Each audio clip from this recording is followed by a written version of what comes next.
Location भी लोग पूछते कहाँ करोगे आप शादी, तो वो सेकंड क्वेश्चन था मेरे पापा के बारे में। हाँ, ये बहुत ज़्यादा मुझे बोल रहे थे कि आप कमेंट्स पर वो क्यों नहीं कर रहे हो, रिप्लाई रिप्लाई दो दीदी कमेंट्स। एक नेक्स्ट क्वेश्चन भी बहुत ज़्यादा पूछा जाता है कि आप क्या बिजनेस कर रहे हो, बहुत लोगों को क्यूरियोसिटी है।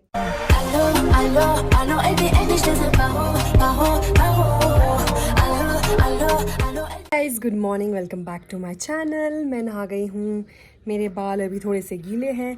सर्दियों में बाल धोना एक टास्क होता है क्योंकि सूखने में भी टाइम लग जाता है, ठंड भी लगती है, बहुत कुछ होता है। बट एनीवे, मेरा एग्ज़ाम अब बहुत दिनों बाद है, बहुत क्या मतलब 1 हफ्ते बाद है, तो मैं थोड़ी रिलैक्सड हूँ। एंड मैं वेट कर रही हूँ कि इस बारी स्नोफॉल कब होएगी क्योंकि मुझे स्नोफॉल देखनी है इस बारी। क्रिसमस या न्यू ईयर्स पे यूजुअली कभी कभी हो जाती है, पिछले साल नहीं हुई थी, बट इस बारी हो जाए तो अच्छा है। मैं आप लोगों को भी दिखाऊंगी कि स्नोफॉल के टाइम पर कितना सुंदर व्यू होता है यहाँ पे। मैं जा रही थी पार्लर, मुझे कुछ काम है और प्रिंट आउट निकालने, और ये सारे क्यूट क्यूट डॉगीज मेरे पीछे पड़ गए। ये देखो आ गई, अब तो ये भाग गए हो, कितने तेज भागे। देखो कुछ काम है इसलिए मैं जा रही हूँ, और मेरे बाल अभी सूखे नहीं है इसलिए मैंने खुले ही रखे हैं। सबसे पेनफुल प्रोसीजर होता है अपने अपर लिप्स करवाना, गर्ल्स को पता ही होगा कितना ज़्यादा पेनफुल होता है। वही करवाने जा रही हूँ मैं अभी, तो चलते हैं। मैं आ गई हूँ बस स्टैंड में क्योंकि मुझे प्रिंट आउट निकलवाना है, तो यहीं पर निकलेगा ये। चलो चलती हूँ शॉप में। प्रिंट आउट निकाल लिया है, और मैं आपको बता दूँ यहाँ पर मिस्टर मोमोज है, जहाँ पर मैं मोमोज खाने आती थी पहले। अकेले नहीं मैं आती, जब कोई होता तभी आती हूँ। मैं गई थी तब भी यहीं थे, अब जब मैं आई हूँ तब भी यहीं है। तीसरा कहाँ पर है लेकिन, वाइट वाला कहाँ है तुम्हारा भाई? Know if you can see, मेरा बिल्कुल रेड हो गया है बिल्कुल। ये चीज़ ना, चाहे जो मर्जी जितनी बार करवा लो, पेनफुल ही लगती है सच में। आईब्रोज और अपर लिप्स, मैंने ना एक हैक देखा था किसी रील में कि अगर आप अपने जो वो है ना, जिससे थ्रेड है, जिससे वो करते हैं थ्रेडिंग करते हैं, उसे गीला कर दो पानी में तो थोड़ा कम दर्द होता है। अब पता नहीं वो ट्रू है या नहीं है, मैंने कभी करा तो नहीं है, पर मुझे इस बार याद नहीं आया। नेक्स्ट टाइम एक्सपेरिमेंट करके आपको बताऊंगी अगर वो सक्सेसफुल होता है। तब तक मैं इन क्यूट डॉगीज़ को खाना दे देती हूँ, ये मुझसे खाना मांग रहे हैं। ये देखो, इसमें मैं तोड़ तोड़ के ये डाल रही हूँ उनके लिए।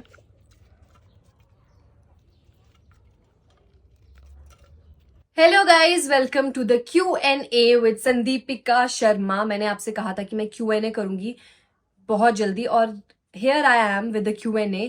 मैंने कुछ क्वेश्चंस लिखे हैं आप लोगों के, जो कि फ्रीक्वेंटली आप लोग पूछते रहते हो, बट कुछ क्वेश्चंस तो ऐसे हैं जिनके कोई सिर पैर ही नहीं है, कोई मतलब ही नहीं है, तो मैं उन्हें बिल्कुल आंसर नहीं करूंगी। जो मुझे लगता है कि रेलिवेंट क्वेश्चंस है और मेरी ऑडियंस को पता होने चाहिए उनके आंसर्स, वो सारे क्वेश्चंस मैं जरूर आंसर करूंगी। And let's begin. First question है मोस्ट फ्रीक्वेंटली आस्क्ड क्वेश्चन कि मेरी और करण की शादी कब होगी।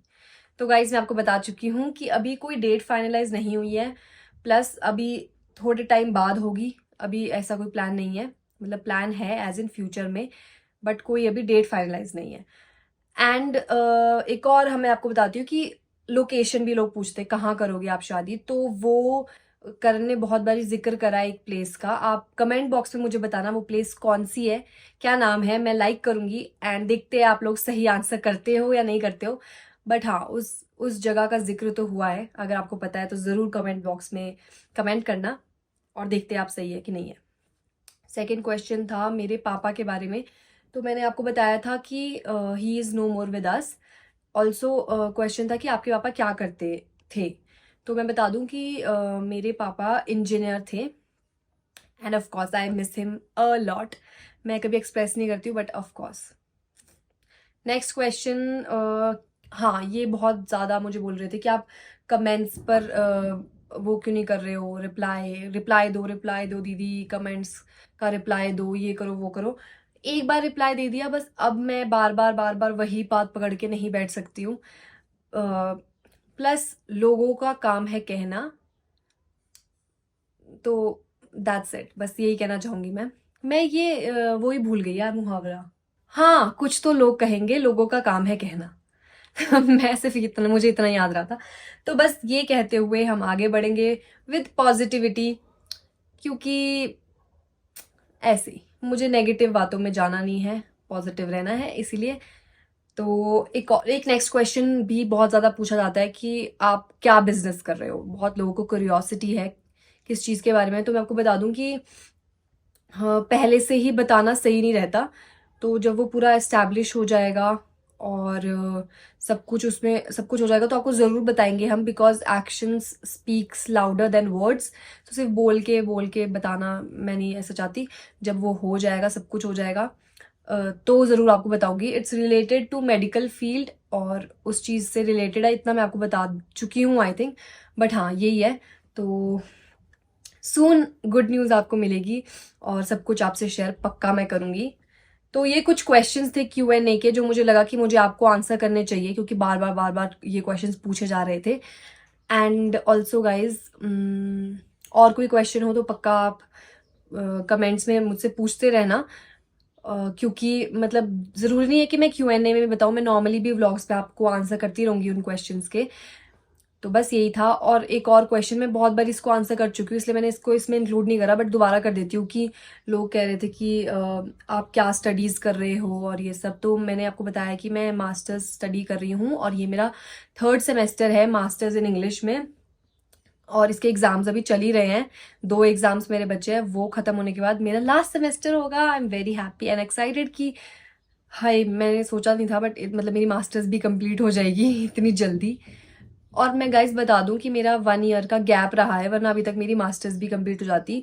क्या हुआ था ना, जब मैंने बैचलर्स करी थी अपनी दिल्ली यूनिवर्सिटी से करी थी, तो मैं जब वापस शिमला आई थी तो मैंने एडमिशन लिया था HPU में ही। बट उन्होंने फॉर सम रीज़न वो एडमिशन कैंसिल कर दिया, ये बोलकर कि आपकी डिग्रीज ओवरलैप करेगी, क्योंकि बैचलर्स का भी वो नहीं आई थी, मेरे पास डिग्री नहीं आई थी, मेरा सब कुछ कंप्लीट हो चुका था अदरवाइज। तो इसीलिए मेरा थोड़ा वो 1 साल का गैप रह गया। बट कोई बात नहीं, चलो, देर आए दुरुस्त आए, और कोई एज नहीं होती इन चीज़ों की। मुझे बहुत इंस्पायरिंग लगते हैं वो लोग जो काफ़ी एज के बाद भी अपनी स्टडीज़ कंप्लीट करने की वो रखते हैं, जिगरा रखते हैं। तो that's a very good thing, बहुत अच्छी बात है। इसमें कोई एज फैक्टर नहीं होता, सीखने के लिए कोई उम्र नहीं होती जैसे ये कहा जाता है। बस वही वाली बात है। So guys, I am done with the Q&A। और कोई क्वायरीज हो तो प्लीज जरूर बताना। And I love you all a lot. मैं बहुत खुश हूँ। और नया साल आने वाला है, नया साल आने वाला है 2024। We are waiting for you. And 2024 में मैं चाहती हूँ कि आप सब लोगों की सारी विशेस पूरी हो और आप लोग बहुत खुश रहे, बहुत ज़्यादा खुश रहे। और बस मैं भी बहुत खुश रहना चाहती हूँ 2024 में, कुछ भी नेगेटिव चीज़ों से दूर और सिर्फ पॉजिटिविटी की तरफ। So guys, let's celebrate new year. और हाँ गाइज, न्यू ईयर्स के मेरे प्लान क्या है, क्रिसमस का तो मेरा कोई प्लान नहीं है, बट न्यू ईयर्स के प्लान क्या है वो मैं ज़रूर आपको बताऊंगी, क्योंकि न्यू ईयर के बाद करण का बर्थडे भी आएगा, उसका भी कुछ है डिसाइडेड, वो अभी नहीं बताऊंगी। That's a surprise for you guys and for him also. तो बस लेट्स सी, बाय बाय। बना रही हूँ अपनी डिटॉक्स टी, मतलब बन गई है, बना क्या रही हूँ शाम के टाइम में मेरी फेवरेट चीज़। वो थोड़ी सी बाहर निकल गई वीडियो बनाने के चक्कर में। एनीवे, शाम के टाइम में ये मेरी फेवरेट चीज़ है। I will enjoy this and get back to you. I hope आपको आज का व्लॉग अच्छा लगा होगा। अगर अच्छा लगा हो तो लाइक, शेयर, कमेंट और सब्सक्राइब ज़रूर करना। एंड मुझे स्नैपचैट और इंस्टाग्राम पर ज़रूर फॉलो करना। फेसबुक पर भी मेरा चैनल है जहाँ पर मेरे व्लॉग्स आते हैं, वहाँ पर भी ज़रूर मुझे फॉलो करना। So bye bye, meet you tomorrow.